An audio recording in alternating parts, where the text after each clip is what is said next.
بسم اللہ الرحمن الرحیم۔ وضو کے فرائض، سنتیں اور مستحبات کا بیان مکمل ہو گیا۔ اب یہاں سے مصنف علیہ رحمت و رضوان نواقض وضو کو بیان کرتے ہیں، یعنی ان چیزوں کو جو وضو کو توڑ دیتی ہیں۔ فرماتے ہیں فصل فی نواقض الوضو، یہ فصل ہے وضو کو توڑنے والی چیزوں کے بیان میں۔ قال المعانی الناقضۃ للوضوء کل ما یخرج من السبیلین، فرماتے ہیں وہ اسباب، وہ چیزیں جو وضو کو توڑ دیتی ہیں، ان میں سے ہے ہر وہ چیز جو سبیلین سے نکلے۔ سبیلین پیشاب اور پاخانے کے مقام کو کہتے ہیں۔ تو پیشاب اور پاخانے کے مقام سے جو بھی چیز نکلے گی وہ وضو کو توڑ دے گی، چاہے وہ پیشاب ہو یا پاخانہ ہو یا حیض و نفاس کا خون ہو یا استحاضہ کا خون ہو یا پاخانے کے مقام سے نکلنے والا کیڑا ہو،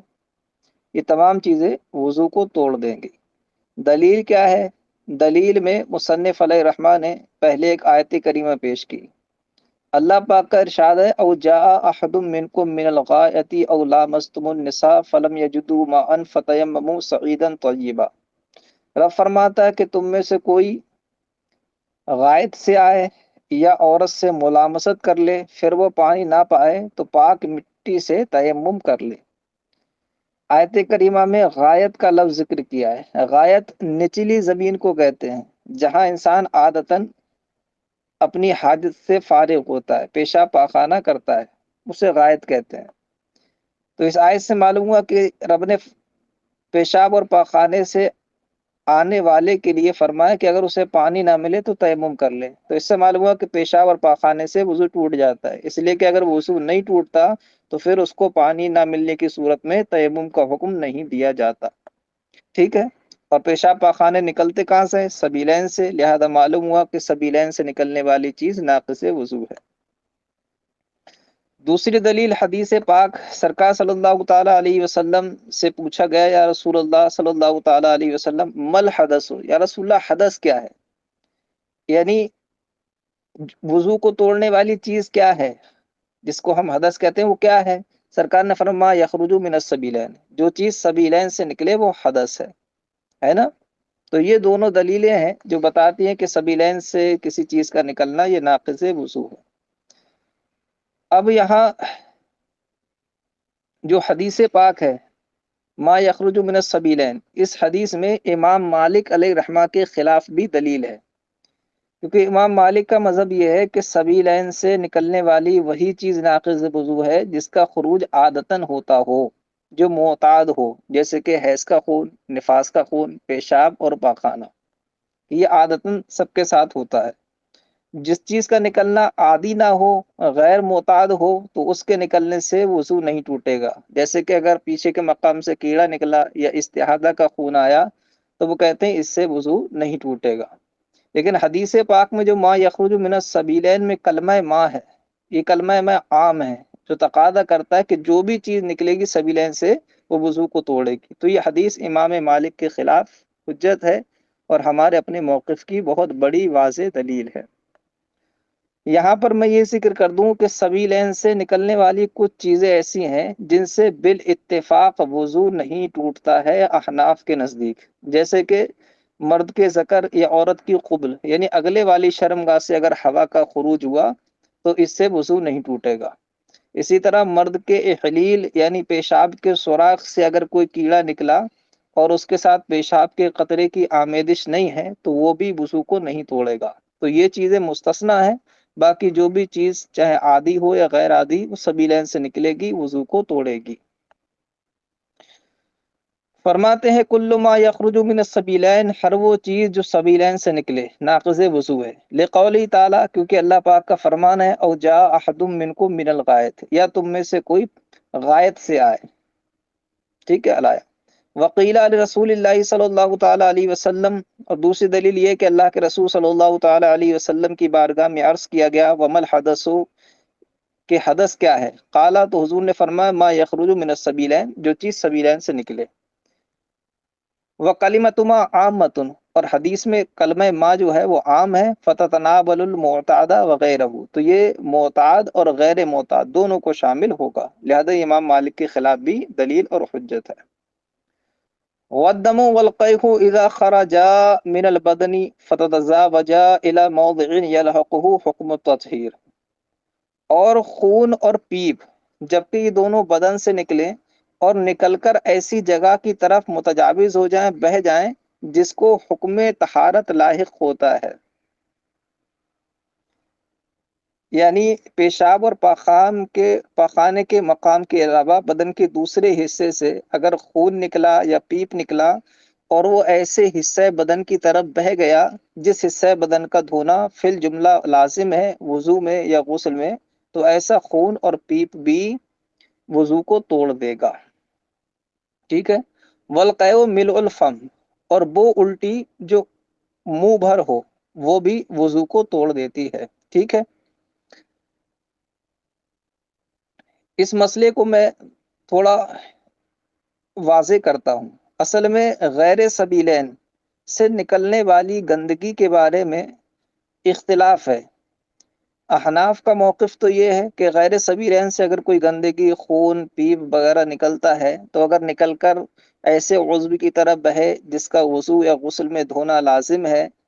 تو وہ وضو کو توڑ دے گی، لیکن امام شافعی علیہ الرحمہ کے نزدیک غیر سبیلین سے جو گندگی نکلتی ہے وہ مطلقاً ناقض وضو نہیں ہے، یعنی اس سے وضو نہیں ٹوٹتا ہے، ٹھیک ہے۔ اسی طرح ان کے نزدیک قے بھی ناقض وضو نہیں ہے، چاہے وہ منہ بھر ہو یا منہ بھر سے کم ہو، ٹھیک ہے۔ ان کی دلیل کیا ہے؟ امام شافعی علیہ رحمت و رضوان کی قے کے سلسلے میں دلیل یہ ہے کہ اللہ کے رسول صلی اللہ تعالی علیہ وسلم کے بارے میں روایت ہے کہ قاء فلم یتوضا، کہ حضور نے قے فرمائی اور وضو نہیں کیا، تو اس سے معلوم ہوا کہ مطلقاً قے ناقض وضو نہیں ہے۔ یہ دلیل ہے امام شافعی کی قے کے سلسلے میں۔ اور قے کے علاوہ خون پیپ وغیرہ کے سلسلے میں ان کی دلیل یہ ہے، وہ کہتے ہیں کہ دیکھو سبیلین سے یعنی پیشاب پاخانے سے نکلنے والی نجاست سے وضو ٹوٹ جاتا ہے، یہ تو بات ٹھیک ہے نا، یہ بات ٹھیک ہے، مگر اس پر غیر سبیلین سے نکلنے والی نجاست کو قیاس نہیں کیا جا سکتا۔ کیوں کہہ رہے ہیں؟ اس لیے کہ سبیلین سے نکلنے والی نجاست سے جو وضو لازم ہوتا ہے یہ حکم امر تعبدی ہے، یعنی بندگی کے طور پر یہ حکم دیا گیا ہے، ورنہ تو اگر عقل کے لحاظ سے دیکھیں تو یہ خلاف عقل و خلاف قیاس ہے، کیونکہ عقل تو یہ چاہتی ہے کہ بھئی جس جگہ سے گندگی نکلی ہے صرف اس جگہ کو دھویا جائے، تو پیشاب یا پاخانے سے مقام سے گندگی نکلی تو صرف ان چیزوں کو دھویا جائے نا، لیکن وضو میں کس چیز کو دھونے کا حکم ہوتا ہے کہ ہاتھ دھوئیے، چہرہ دھوئیے، پیر دھوئیے، سر کا مسح کیجیے، یعنی جہاں سے کوئی گندگی نہیں نکلی ہے وہاں دھونے کا حکم دیا جا رہا ہے، تو یہ خلاف اصل ہے نا، خلاف قیاس ہے، خلاف عقل ہے یہ، لیکن چونکہ اللہ پاک کا حکم ہے، ہم بندے ہیں تو ہماری بندگی کو ظاہر کرنے کے لیے ہم اس پر عمل کرتے ہیں، اللہ پاک کا حکم ہے اس لیے، لیکن ہے تو خلاف عقل نا، خلاف قیاس ہے یہ، اور جو چیز خود خلاف عقل خلاف قیاس ہو، امر تعبدی ہو، اس پر کسی دوسری چیز کو قیاس نہیں کیا جا سکتا، لہذا غیر سبیلین سے نکلنے والی گندگی کو سبیلین سے نکلنے والی گندگی پر قیاس کر کے یہ نہیں کہا جا سکتا کہ اس سے بھی وضو ٹوٹ جائے گا، قیاس نہیں ہو سکتا، ٹھیک ہے۔ دوسری ان کی دلیل یہ ہے۔ اب میں اپنے موقع پر کہ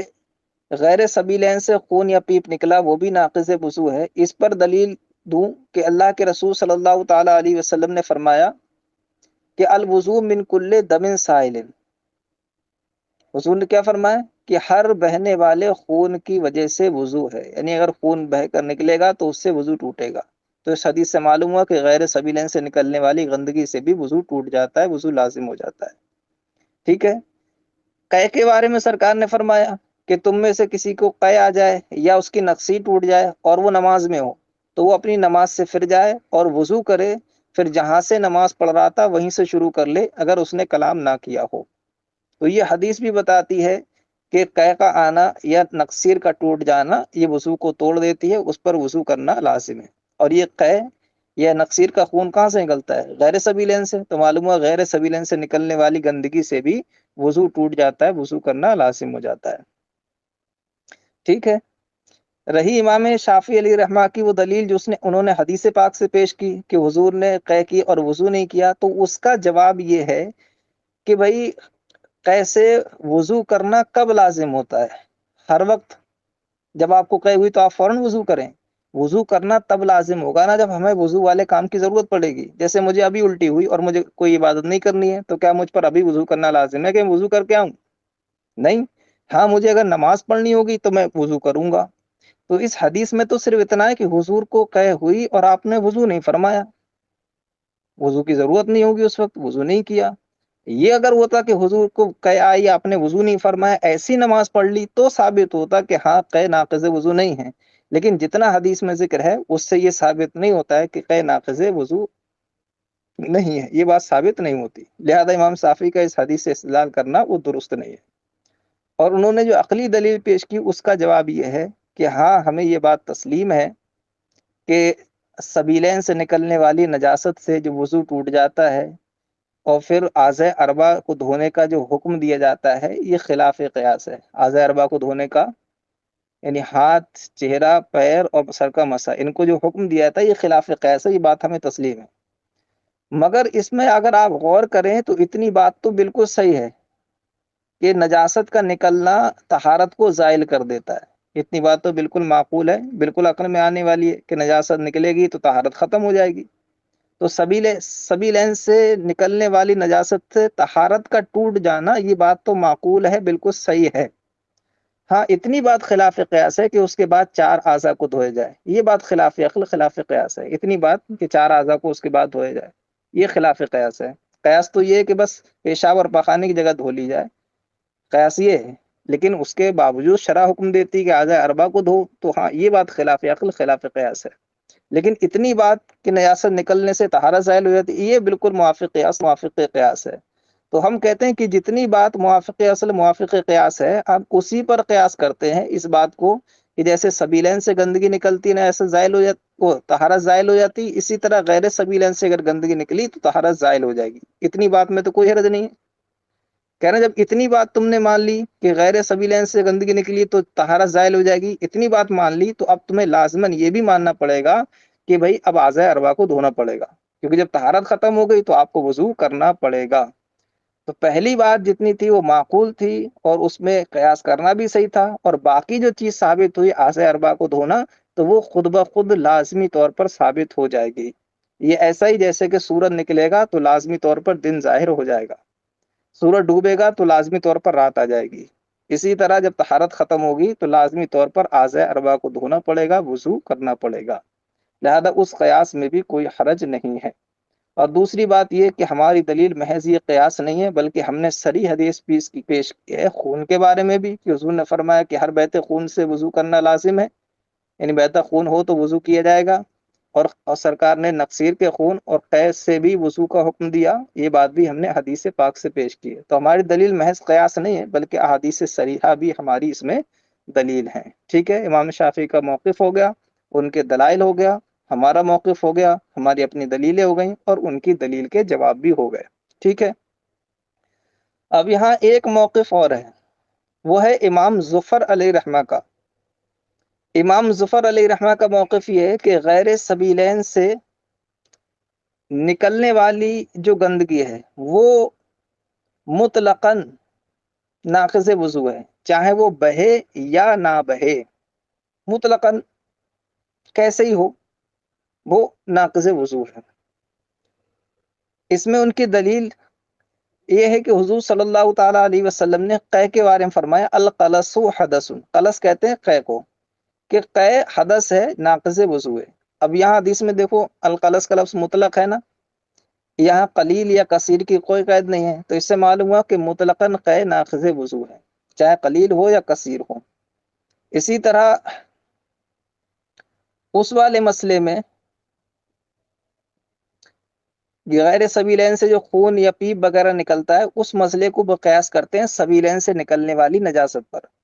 کہ بھئی دیکھو جیسے سبیلین سے نجاست نکلتی ہے تو خالی اس کا اس سوراخ پر نکل آنا، پیشاب کا پیشاب کے سوراخ پر نکل آنا، پاخانے کا پاخانے کے سوراخ پر نکل آنا ہی وضو توڑنے کے لیے کافی ہے، وہ چاہے بہے یا نہ بہے۔ تو جیسا سبیلین میں ہے اسی طرح غیر سبیلین میں اگر نجاست سوراخ پر آ گئی، خون یا پیپ، تو وہ وضو کو توڑ دے گا۔ تو وہ غیر سبیلین سے نکلنے والی گندگی کو سبیلین سے نکلنے والی گندگی پر قیاس کرتے ہوئے کہتے ہیں کہ جیسے اس میں بہنے کی شرط نہیں ہے، اس میں بھی بہنے کی شرط نہیں ہوگی، مطلقاً یہ ناقض وضو ہے۔ تو اس کا ہم جواب دے دیں، اس کا جواب یہ ہے کہ بھئی آپ کا غیر سبیلین سے نکلنے والی گندگی کو سبیلین سے نکلنے والی گندگی پر قیاس کر کے بہنے کی شرط نہ لگانا یہ درست نہیں ہے، کیونکہ اس کی وجہ یہ ہے کہ سبیلین کے اندر جو گندگی ہوتی ہے وہ جیسے ہی سبیلین کے سوراخ پر آتی ہے وہ اپنے ٹھہراؤ کی جگہ سے خروج کر جاتی ہے۔ جیسے پیشاب پیشاب کی تھیلی میں رہتی ہے، پاخانہ جو ہے معدے میں رہتا ہے،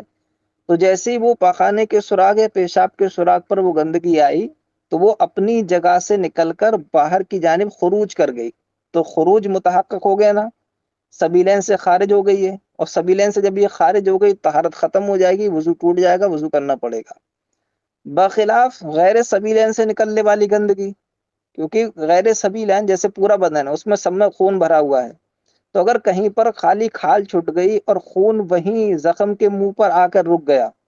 تو یہ نہیں کہا جائے گا کہ وہ اپنے ٹھہراؤ کی جگہ سے خارج ہو گیا ہے، کیونکہ اس کے ٹھہراؤ کی جگہ وہ گندگی کی جگہ ہے ہی نہیں۔ اسی طرح پیپ اگر کسی پھوڑے سے نکلا اور پھوڑے کے منہ پہ ہی چپکا ہوا ہے، بہا نہیں، تو یہ نہیں کہا جائے کہ وہ اپنی جگہ سے خارج ہو گیا، بلکہ یہ کہا جائے گا کہ یہ صرف ظاہر ہوا ہے، زخم کے منہ پر ظاہر ہوا ہے یہ، تو وہ ظاہر ہونے والا کہلائے گا، اور ظاہر ہونے والے سے وضو نہیں ٹوٹتا ہے۔ وہ خارج ہونے والا تب کہلائے گا جب وہ نکل کر بہہ جائے گا، ہے نا، کسی جانب۔ تو اس سے معلوم ہوا کہ غیر سبیلین سے جو گندگی نکلتی ہے اس میں خروج تب متحقق ہوگا جب وہ زخم کے منہ پر آ کر کسی جانب بہہ جائے، اور جب تب خروج ہوگا تو اسی لیے ہم نے شرط لگائی کہ غیر سبیلین سے جو گندگی نکلے وہ جب بہے گی تو ناقض وضو ہوگی، اگر بہی نہیں تو وہ چونکہ خارج نہیں ہے اس لیے اس سے وضو نہیں ٹوٹے گا۔ ٹھیک ہے، یہ تو اس کا۔ اب رہا ان کی جو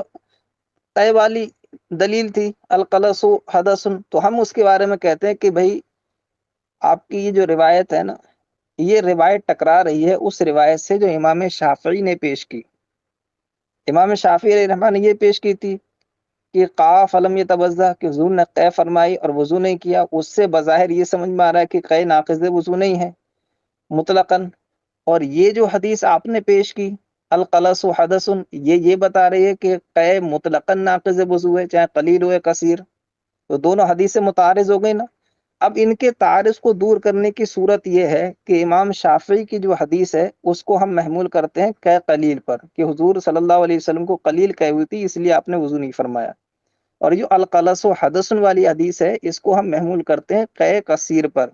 کہ جب کثیر منہ بھر قے ہو تو جو ہے وہ حدث ہے۔ جب ہم یہ تطبیق دیں گے تو حدیث کا تعارض بھی دور ہوگا، اور جو ہمارا موقف ہے وہ موقف بھی ثابت ہو جائے گا۔ لہذا امام ظفر کی جو حدیث ہے القلص حدث، یہ حدیث مطلق نہیں ہے بلکہ یہاں مراد ہے کثیر، ہے نا، منہ بھر قے، وہ مراد ہے، اور اس مراد کی تائید میں ہمارے پاس دلیل بھی ہے،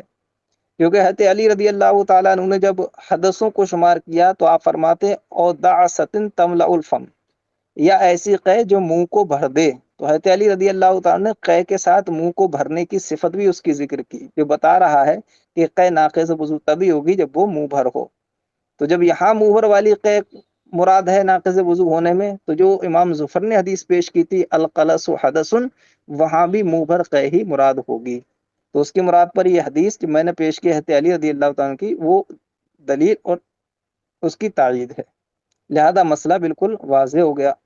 ٹھیک ہے، اب میں اس کا ترجمہ کرتا ہوں، اور جہاں مقام سمجھانے کا آئے گا وہاں سمجھاؤں گا، ورنہ پورے اس کا خلاصہ تقریباً میں بتا چکا ہوں۔ دیکھیں عبارت دیکھیں، والدم والقيح اذا خرج من البدن فتزاوج الى موضع يلحقه حكم التطهير،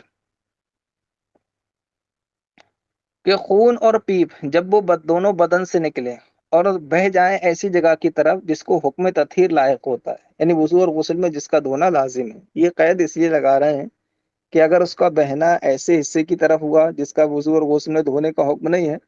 تو اگرچہ وہ بہ گئی مگر اس سے وضو نہیں ٹوٹے گا۔ جیسے آنکھ کے اندر کوئی دانا تھا، وہ پھوٹ گیا اور آنکھ کے اندر ہی پھیل گیا، یا کان کے اندر کوئی دانا تھا، وہ پھوٹ گیا اور کان کے سوراخ میں اندر ہی پھیل گیا، باہر نہیں آیا، تو اس سے وضو نہیں ٹوٹے گا، کیوں کان کے اندرونی حصے کا یا آنکھ کے اندرونی حصے کا نہ غسل میں دھونا لازم ہے اور نہ وضو میں دھونا لازم ہے، اس لیے یہ قید یہاں پر لگا رہا ہے۔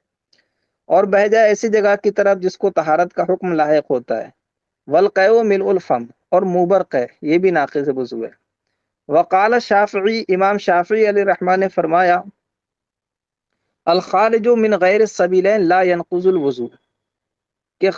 غیر سبیلین سے نکلنے والی چیز وضو کو نہیں توڑتی ہے۔ لما رویہ انہ علیہ السلام، کیونکہ حضور سرکار صلی اللہ تعالی علیہ وسلم سے مروی ہے، قاء فلم يتوضا، کہ حضور نے قے فرمائی اور وضو نہیں کیا، ایک دلیل۔ دوسری دلیل، وَلِأَنَّ غسل غیر موضع الاصابۃ امر تعبدی، اور اس لیے بھی کہ جس جگہ گندگی پہنچی ہے اس کے علاوہ جگہ کو دھونا، یعنی اعضاء اربع کو وضو میں دھونا، یہ جو ہے امر تعبدی، یہ امر تعبدی ہے، یعنی بندگی ظاہر کرنے والا حکم ہے۔ فَيَقْتَصِرُ عَلَى مورد شرع، تو یہ مورد شرع ہی پر منحصر ہوگا۔ مورد شرع کیا ہے؟ شرع نے یہ فرمایا کہ جب سبیلین سے نکلے تو وضو کرو، تو سبیلین سے نکلے گا تو وضو کیا جائے گا، اسی بات پر یہ منحصر ہو جائے گا، بس غیر سبیلین کو اس پر قیاس نہیں کریں گے۔ فَيَقْتَصِرُ عَلَى مورد شرع، تو یہ حکم مورد شرع پر منحصر ہوگا۔ وَهُوَ الْمَخْرَجُ الْمُعْتَاد، اور مورد شرع کا ہے مخرج معتاد، وہی سبیلین۔ وَلَنَا قَوْلُ علیہ السلام، اور ہماری دلیل سرکار صلی اللہ تعالی علیہ وسلم کا یہ فرمان ہے، الوضوء من کل دم سائل، کہ ہر بہتے خون کی وجہ سے وضو لازم ہے۔ وقول علیہ السلام، اور سرکار صلی اللہ تعالی علیہ وسلم کا یہ فرمان بھی دلیل ہے، من قع ورعف فی صلاته فلینصرف فلیتوضا ولیبنی علی صلاته ما لم یتکلم، کہ جس کو قے آئے یا نقصیر کا خون بہنے کے لیے نماز میں، تو وہ نماز سے پھر جائے، وضو کرے، اس کے بعد اپنی نماز پر بنا کر لے جب تک کہ اس نے کلام نہ کیا ہو۔ ٹھیک ہے، یہ دلیل ہو گئی دو۔ اور تیسری دلیل، یہ ہماری عقلی دلیل بھی ہے اور امام شافعی کی عقلی دلیل جو تھی اس کا جواب بھی ہے۔ وَلِأَنَّ خُرُوجَ النَّجَاسَةِ مُؤَثِّرٌ فِي زَوَالِ الطَّهَارَةِ، اور اس لیے بھی کہ نجاست کا نکلنا طہارت کے زائل ہونے میں مؤثر ہے۔ وَحَاذَا الْقَدْرُ فِي الْأَصْلِ معقول، اور اتنی مقدار اصل میں، یعنی سبیلین سے نکلنے والی نجاست کی صورت میں، جس کو ہم مقیس علیہ بنایا تھا، جس پر قیاس کیا تھا، اس میں وَحَاذَا الْقَدْرُ فِي الْأَصْلِ معقول، اور اتنی مقدار اصل میں بالکل معقول ہے، عقل کے مطابق ہے، اس میں کوئی جو ہے خلاف عقل والی بات نہیں ہے۔ وَالْاِقْتِصَارُ عَلَى أَعْضَاءِ الْأَرْبَعَةِ غیر معقول، ہاں اعضاء اربع کے دھونے پر اختصار کرنا یہ بات غیر معقول ہے، یہ خلاف عقل ہے۔ لَكِنَّهُ يَتَعَدِّي ضرورت تعدی الاول، لیکن یہ حکم متعدی ہو گیا اول کے متعدی ہونے کی وجہ سے، یعنی جتنی بات صحیح تھی اتنے پر تو ہم نے قیاس کر لیا، اور جب اس پر قیاس کر لیا تو دوسری بات جو تھی اعضاء اربع کو دھونے کی، وہ خود بخود لازمی طور پر ثابت ہو گئی۔ لَكِنَّهُ يَتَعَدِّي ضرورت تعدی الاول، لیکن یہ متعدی ہو جاتی ہے اول کے متعدی ہونے کی وجہ سے۔ ٹھیک ہے، اب وہی اعتراض پڑا بھائی اس پر، کہ جب آپ غیر سبیلین سے نکلنے والی نجاست کو سبیلین سے نکلنے والی نجاست پر قیاس کر رہے ہیں، تو ہونا تو یہ چاہیے کہ جیسے سبیلین سے نکلنے والی نجاست جیسے ہی سوراخ پر آ جائے سبیلین کے وضو ٹوٹ جاتا ہے، چاہے بہے یا نہ بہے، تو غیر سبیلین سے نکلنے والی بھی گندگی جیسے ہی سوراخ پر آئے زخم کے فوراً وضو ٹوٹ جائے، چاہے بہے یا نہ بہے۔ تقاضا یہ ہے، ایسا ہونا چاہیے، لیکن تم اس میں بہنے کی بھی شرط لگاتے ہو کہ بہے بھی وہ، تو یہ کیوں ہے؟ تو اس کا جواب دیتے ہیں صاحب ہدایہ، غیر ان الخروج انما يتحقق بالسیلان الى موضع يلحقه حکم التطہیر، مگر یہ کہ خروج جو ہے غیر سبیلین میں یہ متحقق ہوتا ہے ایسی جگہ کی طرف گندگی کے بہنے سے جس کو حکم تطہیر لاحق ہوتا ہے۔ وملء الفم فی القے، اور قے میں جب منہ بر ہو تب خروج قے کا متحقق ہوگا۔ کیوں؟ لأن بزوال القشرتی تظہر النجاست فی محل، اس لیے کہ چھلکا کے چھٹنے سے، یعنی کھال کے چھٹنے سے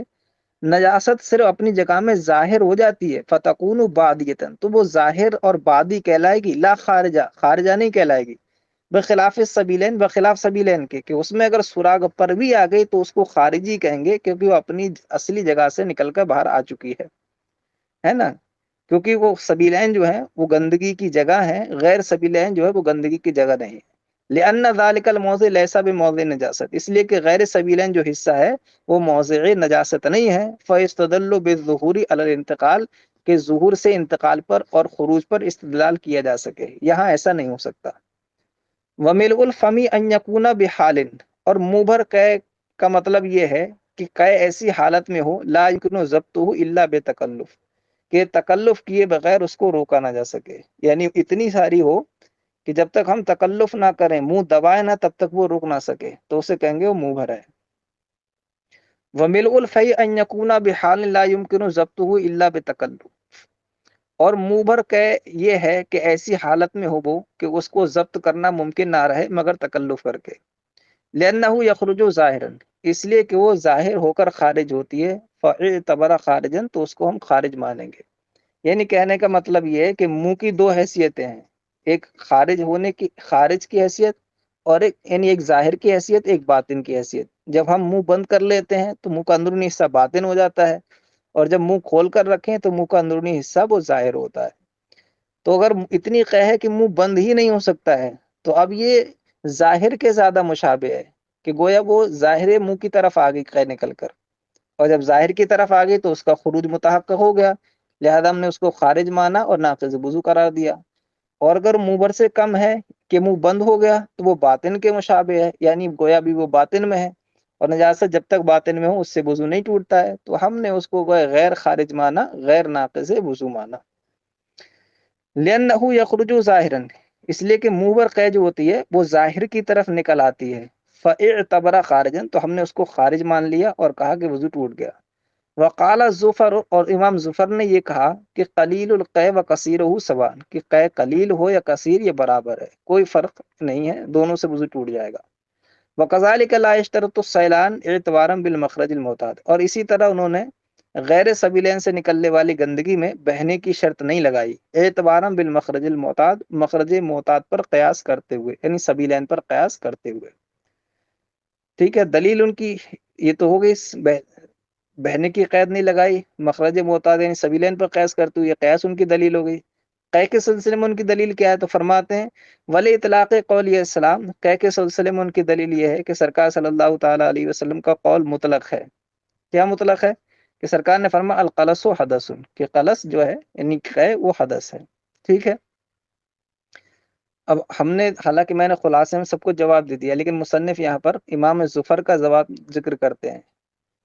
انہوں نے کہا نا غیر سبیلین میں بہنے کی شرط نہیں ہے، اور مطلقاً قلیل و قصیر و ناقص وضو، ان دونوں کا جواب مصنف دیتے ہیں۔ پہلے سیلان کی شرط جو ہے اس کا جواب یہ ہے، فرماتے ہیں ولانا قولو علیہ السلام، ہماری دلیل یہ کہ اللہ کے رسول صلی اللہ تعالی علیہ وسلم نے فرمایا لیس فی القطرتی والقطرتین من الدم وضو، حضور نے فرمایا کہ ایک قطرے یا دو قطرے خون سے وضو لازم نہیں ہوتا ہے نکلنے سے،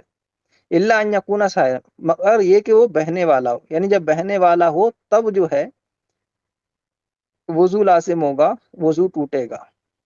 تو اس میں دیکھو سرکار نے صراحتاً بہنے کی قید فرمائی کہ بہے گا تو ناقض وضو بنا نہیں، لہذا امام ظفر کا بہنے کی قید نہ لگانا، بہنے کو شرط نہ بتانا یہ درست نہیں۔ ٹھیک ہے، اس کی دلیل ہو گئی۔ قے والے میں دلیل وقول علی، اور قے والے مسئلے میں دلیل حضرت علی کا فرمان ہے حین عد الاحداث جملتاً او دعست تملا الفم، کہ جب حضرت علی رضی اللہ تعالی نے تمام حدثوں کو شمار کیا تو فرمایا او دعست تملا الفم، یعنی ایسی قے ہو جو منہ کو بھر دے، تو منہ کو بھرنے کی قید لگائی نا،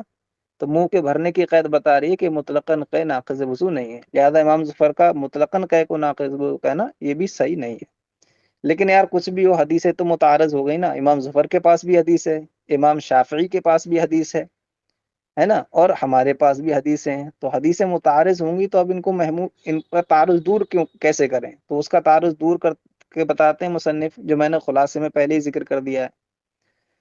مصنف فرماتے ہیں وَإِذَا تَعَارَضَتِ الْأَخْبَارُ، تو جب یہ حدیثیں متعارض ہو گئیں تو يُحْمَلُ مَا رَوَاهُ الشَّافِعِي عَلَى الْقَلِيلِ، تو وہ حدیث کہ قَا فَلَمْ يَتَوَضَّأْ، کہ حضور نے قے کی اور وضو نہیں فرمایا، وہ حدیث جو امام شافعی نے روایت کی يُحْمَلُ عَلَى الْقَلِيلِ، اسے محمول کریں گے قلیل پر۔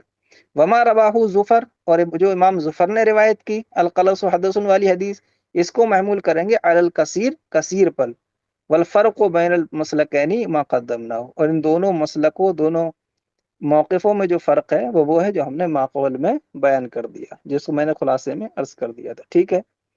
آگے سے انشاءاللہ کل پڑھاتے ہیں.